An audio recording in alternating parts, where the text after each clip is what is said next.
welcome to Steph on Skills powered by Enginuity. So today we are talking about qualifications, and I've got two lads with me here, Andrew Beresford and Joe Wilson, who are both part of the team that help put the qualifications like T-levels together.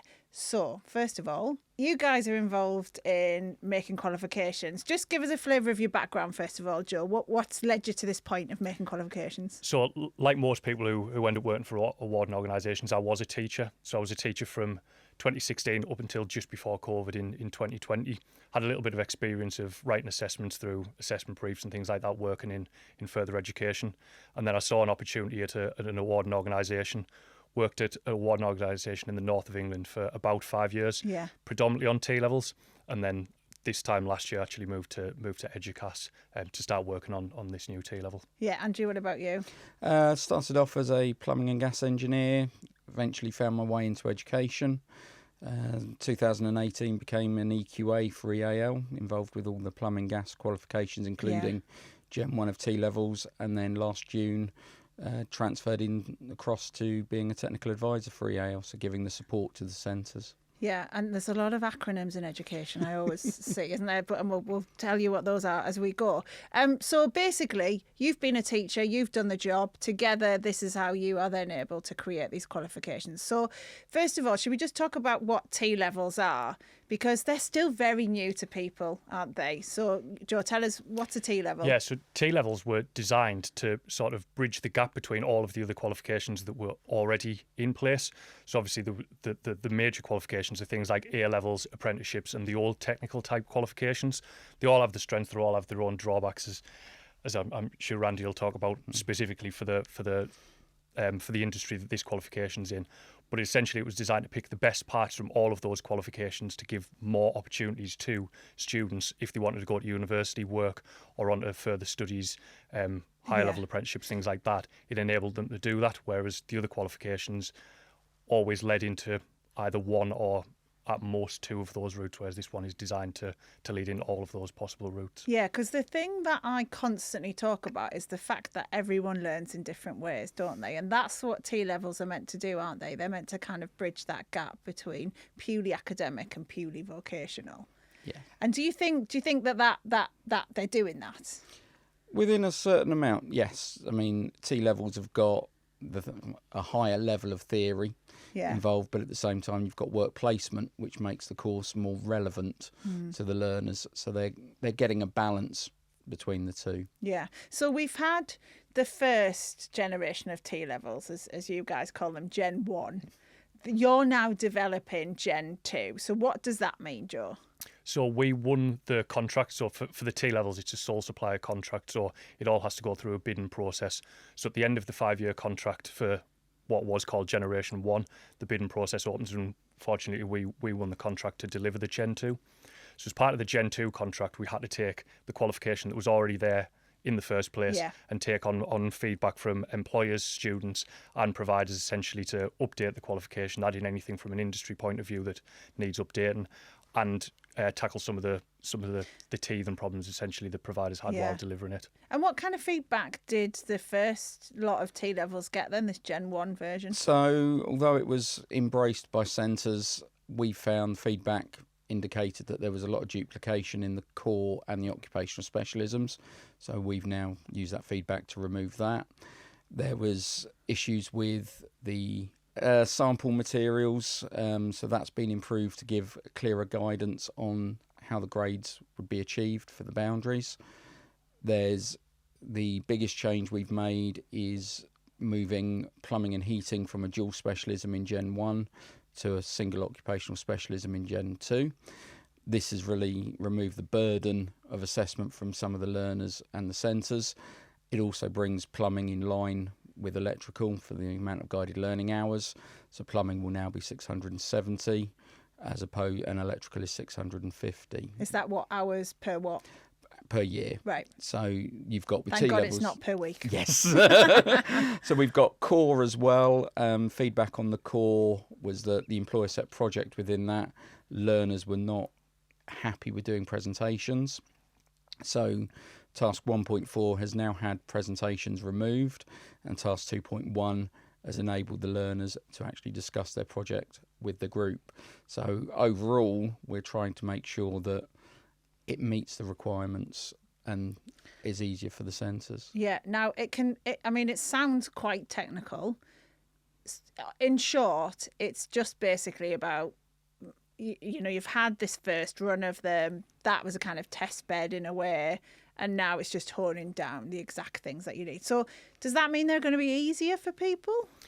Not easier. I think that the changes that we've made have been so that the students can reflect the skills that they need to in a more realistic way. Quite a lot of the feedback, as Andy was talking about, particularly around the Employer Set project, was that no one really within the industry stands at the front of a room and gives a presentation, whereas that was what was one of the assessments or part of the assessment in the previous generation of T-levels in that particular T-level.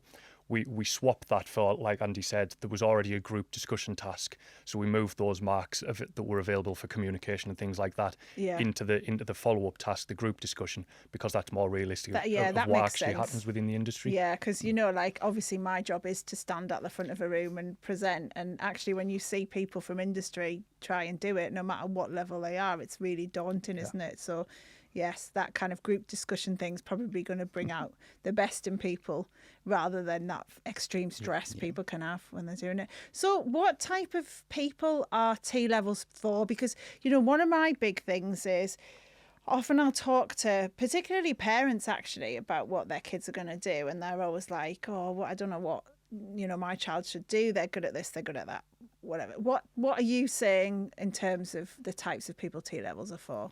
Essentially, it's designed as an option for everyone, isn't it? Because it has an element of work placement, but it's not an apprenticeship where you're in work every day, which we know people that are 16-year-old aren't always ready for that type of work straight away. There's also the academic side of things. So previously, some of the vocational qualifications that T-levels now have a space in were all around vocational qualifications, and academic students weren't the type of person who did those qualifications. Obviously, that limits them quite a lot. So these T-levels are designed so that it has an option for everyone, whether the more vocational learners that can still find a way into the trade. If they're the more typical vocational learners, there is still that massive vocational element to it, particularly with the occupational specialisms.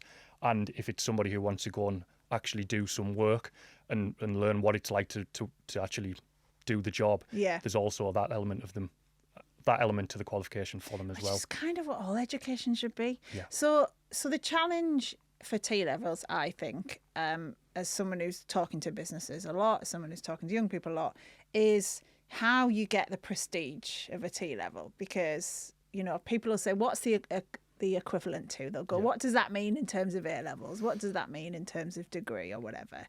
So how, you're not necessarily going to have the answer to this, but how do you think we all try and make sure T-levels have got the prestige so that kids, not just kids, whoever, young people, older people, whatever, go, this is a great achievement to get a T-level. This is just as good as anything else. That kind of parity of esteem. Do you think that's going to come? Yes. Yeah. I mean, it's one of those, Gen 1 saw it roll out and people were not too sure what it was going to be, how it was going to work, how long it was going to last. Now we're into Gen 2.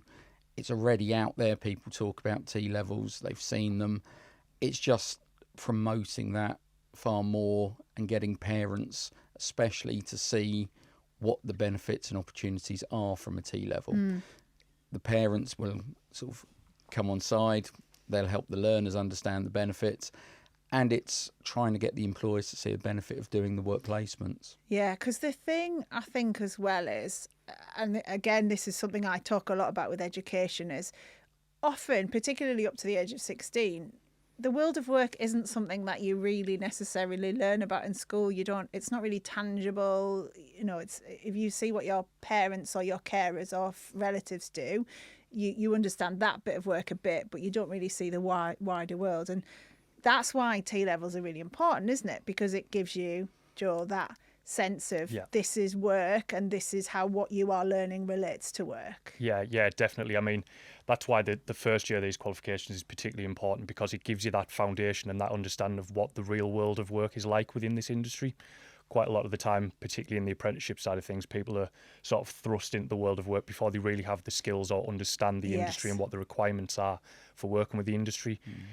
Initially, when T-levels started, there was quite a lot of discussions around why that was so important, and I think employers wanted a little bit more of people being ready straight away to start work, essentially. But I think the feedback we get now, particularly, that employers have got that understanding of why it's been so important, so that when they walk into work on day one, they already know of why it's important to know the laws and legislations, working safely in the industry and that kind of thing, and all the different roles available. Because one of the things we keep saying is that it's a T-level in building services engineering. Quite often, when the T-levels first started, they were calling the T-level what the specialism was in the second year. So in this case, they're doing a plumbing and heating T-level. It's not. It's a T-level in building services engineering. And the whole first year is designed around working within the industry as a whole, not just one small specific job role. So let me understand that then. So you might get someone, as you described them, a learner who is like, right, I want to be a plumber, but the qualification they're getting is much wider than that in order to be more transferable, which is key, isn't it? Because you don't... Yes, we need loads more plumbers. We all know that. You know, there's news out recently about not enough electricians and things as well. But your point with this is it's got to be broader because the jobs market will change and you'll need different skills. Yeah, I mean, we're in a... if you look at the introduction of low carbon heating coming in as a T-level in 26, low carbon heating is far more of a mix of the trades. You've got to have a good electrical understanding, plumbing and heating understanding. That means that no longer can you just be a single trade. Yeah. And I think the benefit of the T-level, as Joe says, is in the first year, you're getting a better understanding across the whole of building services. Your work placement also helps you realise whether the vocation you've chosen is actually what you want to do, or whether you might be better off or find that you'd like a different route. So it's definitely sort of giving you that option of finding out before you commit yourself. So you can still have that focus as a learner to think, I really want to be a plumber. But the point is the qualification will give you that to be able to do that, but it'll also give you lots of other routes as well to do other things, and that's really key. So what's it been like in terms of getting that employer engagement in this? Like, how much are they a part of the process of making sure that what you guys are coming up with is relevant? Massive, essentially. So the T-level started with a term that was called the route panel. So this was a panel of employers that were put together in the start by IFATE to essentially put together the structure and the outline content of what the T-level needed to incorporate. That was all based around skills gaps that were identified, the real soft skills as well that employers were saying apprentices and people from the vocational qualification background didn't have. That's what the whole qualification is based on, essentially. And anything we do, we've had to have validated by our own group of employers. So both WJC, Educas, and AEL both have our own qualification advisory groups made up of employers. And like we've said, anything that's been on the occupational specialisms that AEL are working on, they've had their part of the qualification validated, the same as ourselves from Educas doing the core. Anything that we've changed, anything that we've suggested, anything that we've added in, we've had to have that employer buy-in, essentially, to say this is what we're doing and this is why we've added it in or removed it. Yeah. Can I ask as well, because I was in an FE college the other day. I was in Middlesbrough College, and obviously that's where I grew up. And what I really liked about it as well was the setup there. There's loads of great kit, because a lot of these employers will then contribute, won't they, to the kit. So they're working on real stuff. I think that's key. Also, there was the kind of professionalism around. Some of them were wearing like uniforms and things like that. Now, I don't mean uniform in that kind of, I don't know, like authoritarian sense, but more just a bit of like a shirt with the logo of whoever was sponsoring it and that type of thing. So do you see like the teaching of T-levels feeling more like a bit of a workplace as well? Like, is that part of this, that it doesn't just feel like an extension of school? Yeah, centres that have found it better with their work placements have involved employers from day one, giving the learners things like proper interview experience. Yeah. Therefore, you get your placement based on how well you've performed. If you don't get the placement with that employer, at least you've had interview experience. And those employers tend to be the ones that will invest the time and work with centres. Some of the placements, lovely, turn into apprenticeship offers. Some of the employers are not interested in having an apprentice, but are happy to work with the centre year after year, offering that placement. So it does make a big difference to how the learners feel. Yeah. And is there that, I noticed as well from this visit, and I'm not saying everywhere it's like this, but I noticed that I didn't know the difference between who were apprentices and who were doing T-levels and everything else. Is that part of this? Is that, it's like everyone's using the same kind of kit? Yeah, the T-levels are based on the apprenticeship framework themselves anyway, so there will be some of that crossover. And like we've said, some of the biggest success stories we've seen is where people have actually developed their own and created their own areas for T-level students and apprenticeships. So we've seen some schools in some colleges have built nursing wards and things like that for the T-level in health. We've seen quite a lot where people have built fantastic workshops, and like you say, it doesn't just have to be for T-level students, because there's such overlap between the apprenticeship frameworks and vocational qualifications that have been around for years. Yeah. It doesn't have to just be for any one type of qualification. And the biggest success stories we've seen, it's where a lot of different types of students have all used the same workshop. Like you say, sometimes it feels more like a job site than it does a college, and that's where we've seen the sort of the better results from. Yeah, definitely, because it, like you say, brings that professionalism. Although I did go to a college where I saw like one of those wards they'd set up, and it had this really creepy like responsive mannequin thing. And it was like, I think it was a pregnant one as well. So it was even like creepier, but they were dead cool with it and were doing all these, and it could move and blink and all that. And so the other thing I think people don't realise is these students, these learners, they're working with some of the best kit. Like, I obviously work in the broadcast industry, and sometimes I'll go to places where the kit is better than ours, and you're like, actually, you're several generations ahead of us in terms of kit.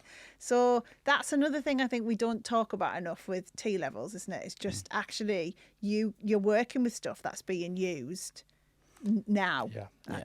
It gives the learners a better sense of, if you like, the real world as opposed to a simulated environment. So they're getting more hands-on with what the industry is using.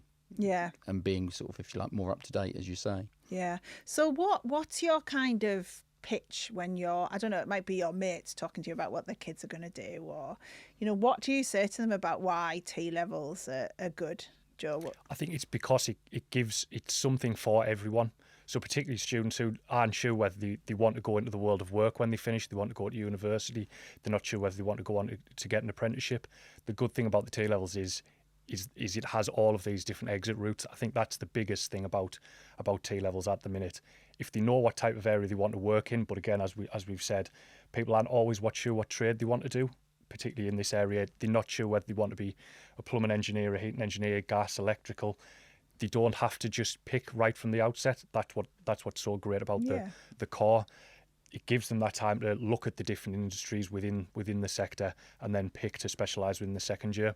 But then even at the end of that, like Andy was saying about the different exit routes, the more university every year accepting T-levels as an entry route, so every year there's more opportunities for progression to HE.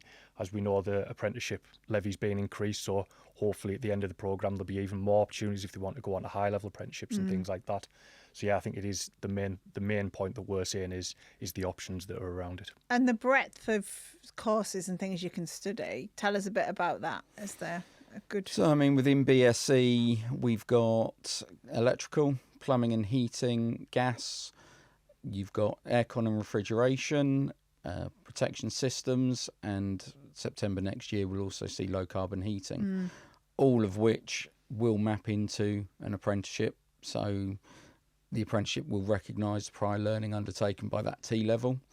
It will reduce the amount of theory time within the apprenticeship, and so you gain sort of a shorter apprenticeship using the skills that you've got. But as Joe says, you go through core, you've then got a whole range of options available, and you'll have learned a little bit about all of those whilst doing the core. Yeah. One of the things I'm talking about a lot at the moment is AI and the kind of AI is the next industrial revolution. You know, I was with loads of retailers last week where we were talking about how AI is going to change how we shop, all the kind of backroom operations.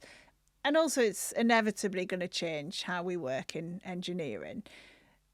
So is that something you're considering when you put in these qualifications together? Like, can you keep up with the pace at which technology is changing and might change things, Joe? Yeah, so as you've mentioned, quite a lot of the time when qualifications are released, they kind of are released out there and they're not really looked at on a regular cycle. The good thing about the T-levels is there's an annual amends process, so every year there is the requirement to review the qualification. So that's the time when we reach out. Normally it'll be in a February. Obviously we haven't done that yet because we're just developing the qual. But every February we essentially update the qualification, reach out to employers, centres, things like that, and ask, is there any new technologies? Are there any new skills that are coming out that we need to include within the qualification? So it's a really good part about the T-levels. Yes, which I guess again is important to employers. So in terms of like when they're trying to decide who to employ, T-levels are going to be something that stand out to them. Yeah, definitely. The one thing we keep saying about T-levels for why employers should look more at T-level students is essentially that on day one they're ready for work. So when they walk in there on day one, they have the skills to work in the industry. If they've been through the full 2 years, they have some skills within the industry. They won't be as qualified as a full-time finished apprentice, but there's less requirement for the actual employer to then spend essentially 4 days a week with them, do all of the training with them. They can be essentially earning money for an employer on day one, which is, again, not all employers have enough time to be able to train their own apprentice. Yeah, because it's even like basic things like just a handshake and just how you walk into a meeting and things like that, and that you're going to get all that from this. The benefit of the placement is that a lot of employers get it on a try before you buy kind of approach. You get to realise whether that learner is going to be a good fit for the business. You can start imparting your knowledge and your ways of working, so that at the end of the T-level, you've already got that experience as well if you want to take them on as an apprentice, but you are setting them up far more for employment than the old legacy quals, as Joe says. Yeah, and I think the thing that stands out to me is that point you made about that constant updating. Yeah. Because, like, I mean, I've got a 5-year-old, right? And do you know what? She's doing computer skills at school now. She's learning how to use a mouse. And I'm like, I haven't used a mouse for about 10 years. When is that going to catch up? So it's really important that you guys, you know, do what you do to keep it up to date. Well, thanks very much for that. I mean, you've definitely sold it to me to the point where I'm now thinking I'd quite like to do a T-level on the side. And I guess they are for everyone as well. You know, it's something you could do in later life if you fancied learning something. My mate actually was saying to me the other day about how much she'd paid for a plumber. And she was like, I really want to train to be a plumber. And I was like, you absolutely can. So maybe it's T-levels that she should be doing. But thank you for explaining it. That's it for me here on Steph on Skills, powered by Enginuity. Don't forget to follow us, subscribe on wherever you get your podcasts so you don't miss any episodes, and send us your thoughts as well. We always like hearing them. Any questions, any suggestions you've got, do send them to us. And do send us any comments or thoughts, suggestions maybe you have for topics or people we should be chatting to. You can send them to sospod@enginuity.org. But thanks very much for watching and listening. Bye-bye.